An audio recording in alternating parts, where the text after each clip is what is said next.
তো গাইজ জুবিনদা মরার আজ বহুত দিন হয়ে গেছে লেকিন আবো নিয়াই পাইছুন না। আজকে আমরা ডবগাত এবারও প্রতিবাদ চলার গাইজ তোমার তান্ডে দেখাই ভিডিও যদি ভালো লাগে তুমি তেন ভিডিওটা শেয়ার মারবা যেন অত কম সময়ের ভিতরে হিমন্ত মামা সেমকান মহন্ত আর সিদ্ধার্থরে ফাঁসির হুকুম করে গাইজ ওটা আমরা নিয়াই লাগে সবে ভিডিওটা শেয়ার মারো।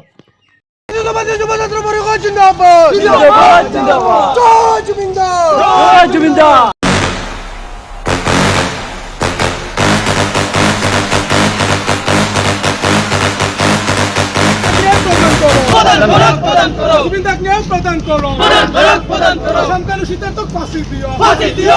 সন্তান সিদ্ধার্থক ফাঁসি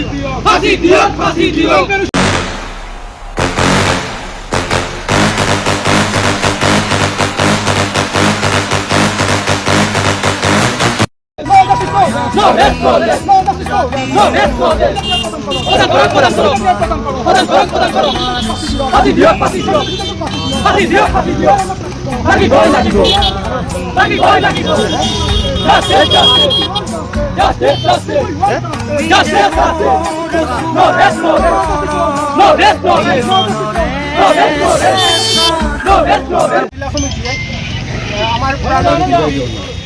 সর্দার জুবিন গার্গিয়ার 19 সেপ্টেম্বর তারিখে এটা হত্যাকাণ্ড হৈছিল সেইটো পৰৱৰ্তী সময়ত মাননীয় মুখ্যমন্ত্ৰী হত্যাকাণ্ড বুলি কৈছে, সেইভাবে আমি হত্যাকাণ্ড বুলি কৈছোঁ। আৰু যিহেতু বৰ্তমান ন্যায়ালয়ৰ তত্ত্বাৱধানত আছে সমগ্ৰ বিষয়টো, কিন্তু ৰাইজৰ আদালতত শামকানু মহন্ত আৰু সিদ্ধাৰ্থ শৰ্মাত দুয়োজন অপৰাধী